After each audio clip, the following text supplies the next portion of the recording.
Check it work, picture my Patreon supporters.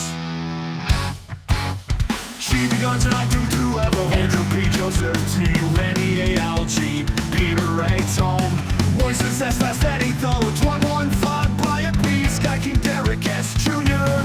Thanks for the tip level. The Cradle P. Kratos. The God Slayer. Andrew B. Lee H. Christopher JJS. Foreign and Clyde from Chet from Michael W. David G. Old K2 Buffetto. Robert B. Ohio Crumble for Steve. Of Briscoe County to Rich on Red Sky. Waha NC. For 70s Uncle Monzi. David F. Allen B. Laura P.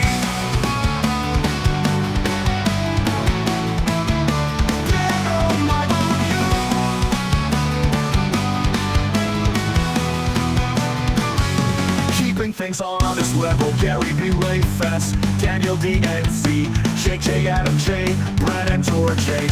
Phil M. Edward B. Adrian H. Cody W. Marcus Suturin, Lewis R. and B. Gary C. J. E. Logan G. Brian K. RBMP 2022A. Gilby Ron Z. Gordon Mike. MC Technocon Effecti. CJ Ronald L. W. Russ P. Marvin T. Sansu Shani G. B. C. YT 86.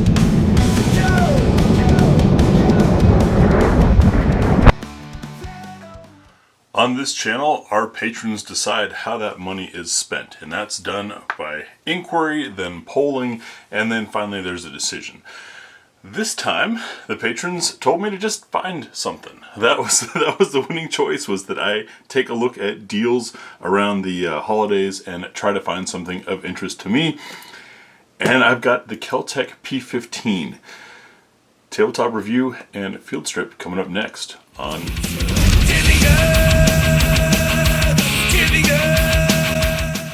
Now, most of the things on this channel are dependent on the graciousness of manufacturers and also those who want to have their stuff shown. Kel Tec is not one of those companies.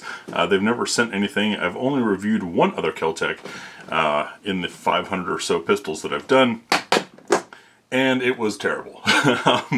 Unfortunately, Kel Tec is a company who I respect for the engineering. There's always very interesting designs. However, it seems quality control manufacturing doesn't do too well, or I think there's maybe some negative lore out there, since Kel Tecs can be incredibly affordable, that sometimes you have inexperienced shooters making causing their own malfunctions, basically. But the P15 came out, it was announced in January of 2022, and I thought it was interesting, and then we didn't really see much else about it after the fact, probably because of the crazy market at the time. Opening up the case, we've got the pistol. It did come with this chamber flag in it. I've already taken it out, of course, because I've been playing with the gun. A federally mandated lock in a nice compact way. We have a 12-round flush fit magazine and a 15-round magazine in the pistol itself. An additional back strap, which includes an adjustment to the grip safety. More on that later. This is marketed as the thinnest and lightest double stack 9mm pistol on the market, and I believe it. It kind of reminds me a bit of the SIG Fuse, which of course came out later, but this is a smaller capacity, a little bit smaller of a pistol, but 15-round capacity, 4-inch barrel 9mm. This is your Glock 19 equivalent, but as you can see, it's much smaller.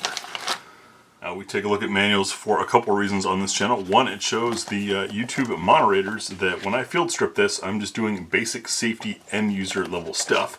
The other is because sometimes there's some good and interesting information in here.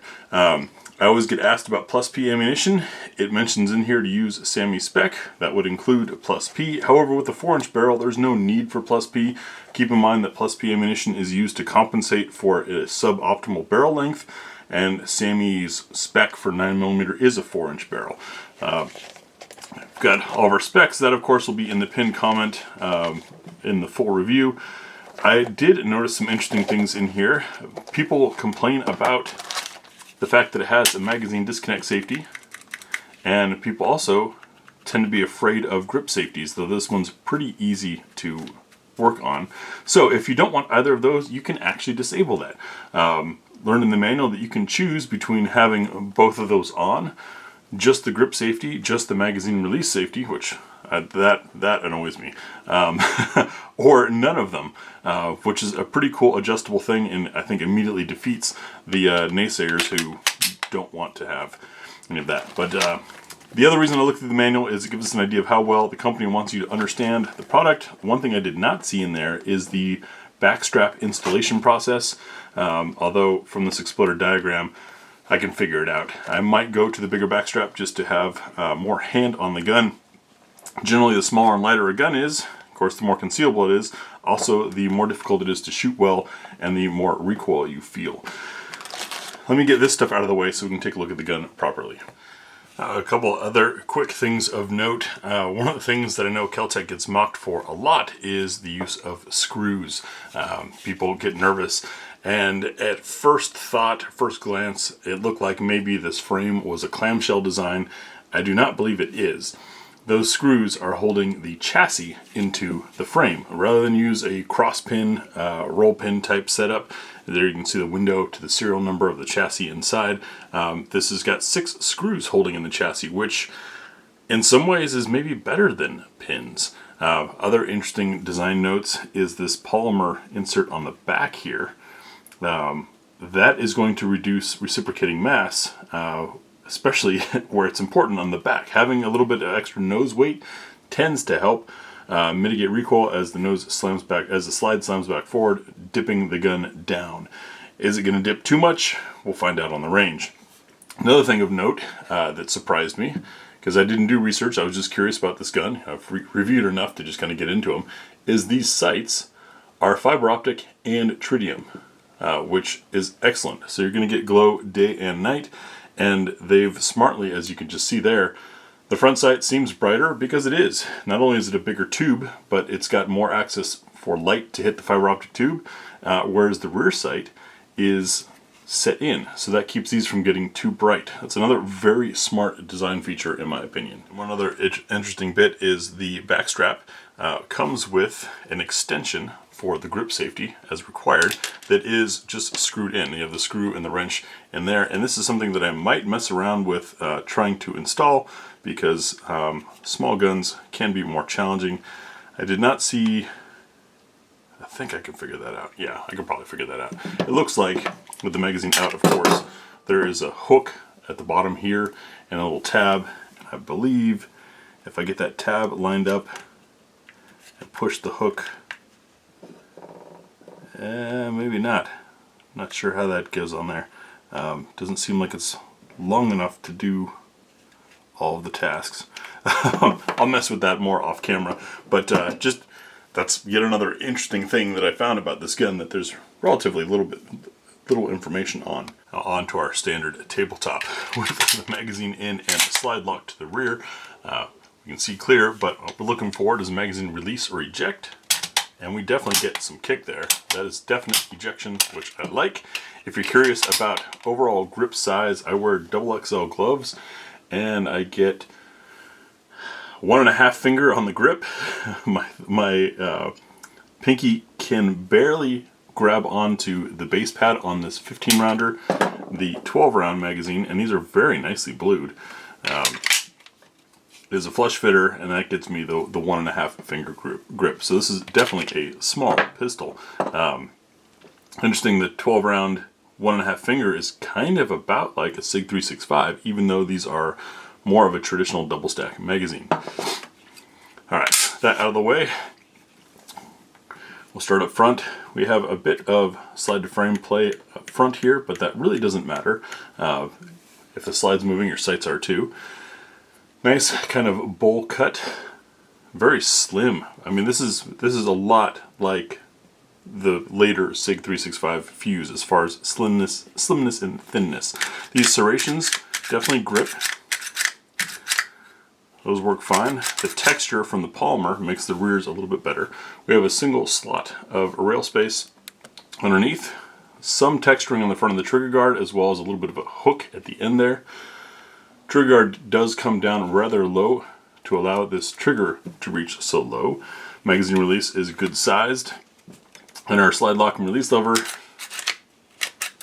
is tiny, very, very thin, keeping this whole thing rather thin. This whole pistol is only 7/8 of an inch wide. We've got nice, aggressive grip texture on the sides here. I kind of wish those were on the front and back, since that's where texture really matters. And then underneath, no real beveling or magwell, but you do have a little bit of extra heel to be able to rock and insert like that. Since I've got that magazine inserted, let's do our trigger talk. Now, smart shooters know that pull weight really doesn't matter. It can make some slight differences, but what's more important is how readable the trigger is, how learnable and repeatable it is. So we have spring weighted, take up to some resistance, and not a bad break. Kind of rolls through. Reset is very soft and quiet and takes you back out to the full strength, full stroke, but it is a very smooth trigger. Feels pretty good. Alright, back to the gun. You can see that texturing on the back strap. It is oriented in the correct direction, however, you need hand to fill those gaps in order for this to be effective at all. The grip safety is disableable, so you don't have to worry about that, but it's also large enough that, I mean, just putting your hand on the gun is going to deactivate it. Slide to frame fit in the back. It's very tight. And you can see that polymer insert that I was talking about. Very interesting setup. These screws here are not for optics mounting, to the best of my knowledge. You can see we also have a loaded chamber indicator. I appreciate that it's a different color than the rest of the gun, so it makes it a little bit easier to see, but that will pop up when there's a round inside the gun. No controls whatsoever on the right. The magazine release does appear to be reversible, and the magazines support that by having catches on both sides. Next, we'll field strip the P15 and take a look inside the gun. Field stripping the P15 is a little bit different. You notice there's no takedown levers. We're going to be pulling out the slide stop lever. Once the slide is back to about here, and you can see through that window, then you need to pry in there. The manual recommends using a 9mm case. Easy enough to do. You can also use a screwdriver or what have you. But it needs to be done once the striker is released. And since currently the magazine disconnect safety is still active, I had to put in a mag to do that. So I'm going to bring this slide back to about there. Use round to pry. So get that lined up. There we go.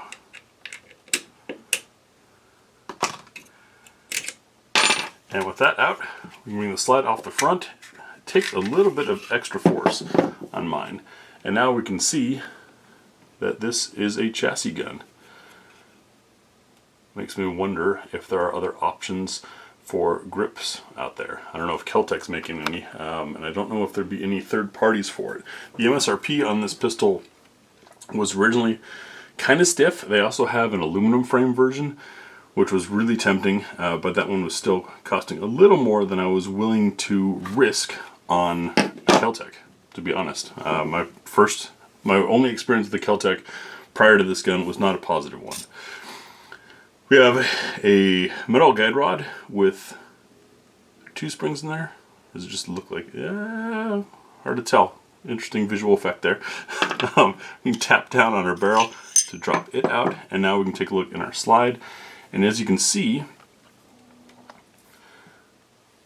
we've got all metal after the breech face, so it's not quite the Bubitz Walther setup where there was a polymer insert behind the breech face, but the striker channel and path and all of that is inside of this polymer piece up top, which is kind of interesting. It doesn't need to be metal, and that reduces weight and is probably less expensive to make. Really interesting design. As I said earlier, I admire Kel Tec's ingenuity and designs. It's just quality control that makes me a bit nervous. We can now take a look at our barrel. Got a little bit of a crown there. Protect rifling, long feed ramp, touch of chamfering around the edge, but not much. We'll check for chamber fitment using some Liberty Ammunition Civil Defense. Use this nickel plated stuff because it's around a handle a lot, and that nickel plating helps resist corrosion. It also reduces friction. When checking for chamber fitment, we want to drop the round in, listen for a plunk, like that, and then see if we can turn the round freely. That gives us an indication if there are any burrs or issues in the chamber. There are none. And then we're looking to see how much of the brass is supported. And it looks all the way around. Nice fully supported chamber. That is a good thing. That helps keep force going the right direction should there be a case failure. I'll now reassemble the P15 while I tell you about what's going to be in the range video. You will see, and just like the specs and information, these videos are also published first over at the place I can't mention. In fact, I recently had a video demonetized for saying that I couldn't mention it. So it'll be interesting to see if YouTube allows this one to be monetized or not. But I publish the videos first over there.